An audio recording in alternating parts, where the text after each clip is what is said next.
ಒಂದು ಸಿನಿಮಾ ಅಂತ ಬಂದಾಗ ಇಡೀ ಕಲಾವಿದರು ಇಡೀ ತಂಡನೇ ಅದಕ್ಕೆ ತುಂಬಾನೇ ಎಫರ್ಟ್ ಹಾಕಿರುತ್ತೆ. ಎಲ್ಲನೂ ಇಂಪಾರ್ಟೆಂಟ್ ಆಗುತ್ತೆ. ಕ್ಯಾಮ್ರಾ ವರ್ಕ್ ಆಗಿರಬಹುದು ಅಥವಾ ಮ್ಯೂಸಿಕ್ ಆಗಿರಬಹುದು. ಸೊ ಮ್ಯೂಸಿಕ್ ಬಗ್ಗೆನೂ ಕೂಡ ಒಂದಷ್ಟು ಪಾಸಿಟಿವ್ ಆದಂತ ರೆಸ್ಪಾನ್ಸ್ ಬರ್ತಾ ಇರುವಂತ. ಇವರು ತುಂಬಾ ಚೆನ್ನಾಗಿ ಹಾಡು ಹೇಳ್ತಾರೆ. ಹಾಡು ಹೇಳ್ಸಲ್ಲ ನಾನು. ಆಕ್ಚುಲಿ ಅವ್ರ ವಾಯ್ಸ್ ತುಂಬಾ ಚೆನ್ನಾಗಿದೆ. ತುಂಬಾ ಜನ ಫ್ಯಾನ್ ಇದ್ದಾರೆ, ಈವನ್ ನಾನು ಕೂಡ. ಬಟ್ ಹಾಡು ಹೇಳ್ಸಲ್ಲ ಪಾಪ. ನೀವು ಮ್ಯೂಸಿಕ್ ಬಗ್ಗೆ ಕೇಳಿದ್ರಲ್ಲ, ಬಹುಶಃ ಇವರಿಗೆ ಯಾಕಂದ್ರೆ ಪಾರ್ಟಿ ಮೂಡಲ್ಲಿ ಇದ್ದಾರೆ. ಯಾಕೆ ಸುಮ್ಮನೆ ತುಂಬಾ ಚೆನ್ನಾಗಿ ಡ್ಯಾನ್ಸ್ ಮಾಡ್ತಾರೆ. ಬೇಡ ಡ್ಯಾನ್ಸ್ ಮಾಡ್ಸಲ್ಲ. ಬೇಡ ಬೇಡ ಅದಕ್ಕೆ ಹೇಳ್ಬೇಕು. ಆಕ್ಚುಲಿ ಕಾಲ್ ಪೆಟ್ಟಾಗಿತ್ತು ದಿಗಂತ್ ಅವ್ರಿಗೆ. ಇಲ್ಲ ಇಲ್ಲ, ನಾವು ಸಾಂಗ್ ಶೂಟ್ ಮಾಡ್ಬೇಕಾದ್ರೆ ಕಾಲ್ ಪೆಟ್ಟಾಗಿರ್ಲಿಲ್ಲ. ಅವಾಗ ನಾರ್ಮಲ್ ಆಗೇ ಇತ್ತು. ಬಟ್ ನಾನು ಅದೇ ಹೇಳಿದ್ನಲ್ಲ, ಥೈಲ್ಯಾಂಡ್ ಶೂಟ್ ಮಾಡಿದಾಗ ಈ ಸಾಂಗ್ ಶೂಟ್ ನಾವು ಮಾಡಿರ್ಲಿಲ್ಲ. ಸೊ ನಾವು ಸಾಂಗ್ ಶೂಟ್ ಟೈಮಲ್ಲಿ ಬೇಕಂತ ನಾವು ಫೇಕ್ ಆಗಿ ಇದು ಹಾಕೋಬೇಕಾಯ್ತು ನನಗೆ. ಯಾಕೆಂದ್ರೆ ನಾವು ಆಲ್ರೆಡಿ ಅದ್ರದ್ದು ನೆಕ್ಸ್ಟ್ ಎಲ್ಲ ಶೂಟ್ ಮಾಡ್ಬಿಟ್ಟಿದ್ವಿ.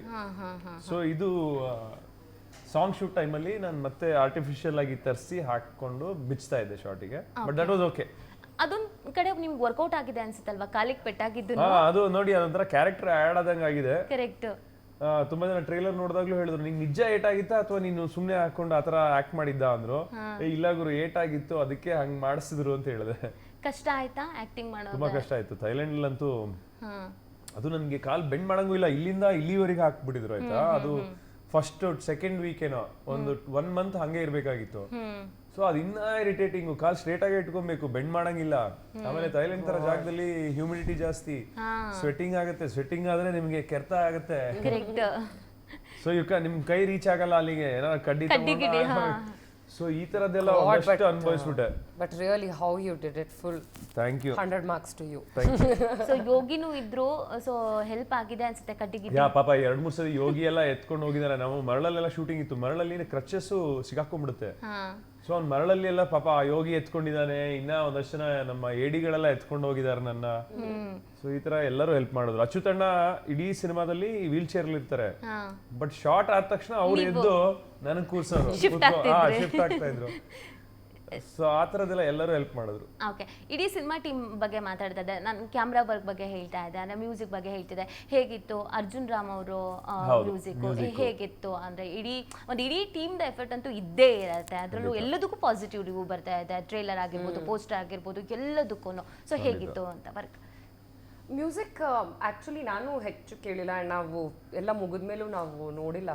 ನೋಡಿಲ್ಲ ಇನ್ನು. ಸೊ ಬಟ್ ನಮ್ ಕೇಳಿರೋ ಪ್ರಕಾರ ಇಟ್ ಇಸ್ ಫನ್. ಬಿಕಾಸ್ ಒಂದು ಕಾಮಿಡಿ ಫಿಲ್ಮ್ಗೆ ನೀವು ಒಂದು ಪ್ಯಾಥೋ ಸಾಂಗ್, ಒಂದು ಹೀರೋ ಎಂಟ್ರಿ ಸಾಂಗ್, ಆ ಥರ ನೀವು ಯೋಚನೆ ಮಾಡೋಕ್ಕಾಗಲ್ಲ. It's all situational. ಸೊ ಅಂಥ ಟೈಮಲ್ಲಿ ನೀವು ಯಾವ ಥರ ಮ್ಯೂಸಿಕ್ ಕೊಡ್ತೀರಾ, that will become like a flavour of the film. So ಅದು ನಾನು ಕೇಳಿದ್ದೀನಿ, ತುಂಬ ಚೆನ್ನಾಗಿದೆ ಅಂತ. ಆ್ಯಂಡ್ ಅಫ್ಕೋರ್ಸ್ ಕ್ಯಾಮ್ರಾ ವರ್ಕ್ ಮಾತಾಡೋ ಹೋಗಿಲ್ಲ. It's beautifully short. ಅರವಿಂದ್ ತುಂಬಾ ಒಳ್ಳೆ ಕೆಲಸ ಮಾಡಿದ್ದಾರೆ. ಕ್ಯಾಮ್ರಾ ವರ್ಕ್ ಅಂತ ಬಂದಾಗ ನೀವು ಥೈಲ್ಯಾಂಡ್ ಎಲ್ಲ ಬಹಳ ಬ್ಯೂಟಿಫುಲ್ ಆಗಿ ತೋರಿಸ್ಬೇಕು, ಜೊತೆಗೆ ನಿಮ್ಮನ್ನು ಕೂಡ ಹೆಂಗಿತ್ತು ಕ್ಯಾಮ್ರಾ ವರ್ಕ್ ಎಲ್ಲ? ಅದೇ ಅರವಿಂದ್ ಕಶ್ಯಪ್ ಅಂತೂ ಇವಾಗ ಒನ್ ಆಫ್ ದ ಟಾಪ್, ಇಂಡಿಯಾದಲ್ಲೇ ಟಾಪ್ ಕ್ಯಾಮ್ರಾಮನ್. ಕಾಂತಾರ ಆದ್ಮೇಲೆ. ಸೊ ಚಾರ್ಲಿ 777, ಕಾಂತಾರ, ಹಾಸ್ಟೆಲ್ ಹುಡುಗರು, DOPನೂ ಅರವಿಂದೇ. ಸೊ ಒಳ್ಳೊಳ್ಳೆ ಸಿನಿಮಾಗಳನ್ನ ಕೊಟ್ಟಿದ್ದಾರೆ. ಆಮೇಲೆ ಈ ಸಿನಿಮಾದಲ್ಲೂ ಅಷ್ಟೇ ದ ವೇ ಹಿ ಶಾಟ್, ಯಾಕೆಂದ್ರೆ ತುಂಬಾ ಟೆಕ್ನಿಕಲಿ ತುಂಬಾ ಚಾಲೆಂಜಿಂಗ್ ಆಗಿತ್ತು. ಒಂದು ಚೇಜಿಂಗ್ ಸೀನ್ ಎಲ್ಲ, ಅದ್ರಲ್ಲೆಲ್ಲ ಪಾಪ ಅವನು ಅರವಿಂದನೇ ಡ್ರೋನು ಹಾರಿಸ್ತಾ ಇದ್ದ, ಈ ಕಡೆ ಮೇನ್ ಕ್ಯಾಮ್ರಾನು ಹ್ಯಾಂಡಲ್ ಮಾಡ್ತಾ ಇದ್ದ. So I think he's done a great job. ಕಷ್ಟ ಇತ್ತು ತುಂಬಾ ಅದು. ಆಮೇಲೆ 2-3 ಕ್ಯಾಮ್ರಾ ಇತ್ತು. 2-3 ಕ್ಯಾಮ್ರಾಗೆ ಸೆಕೆಂಡ್ ಯೂನಿಟ್ ನೋಡ್ಕೊಬೇಕು, ಫಸ್ಟ್ ಯೂನಿಟ್ ಕ್ಯಾಮ್ರಾ ನೋಡ್ಬೇಕು, ಮೇನ್ ಕ್ಯಾಮ್ರಾ ನೋಡ್ಬೇಕು, ಡ್ರೋನು ಹಾರಿಸ್ಬೇಕು. So it was tough.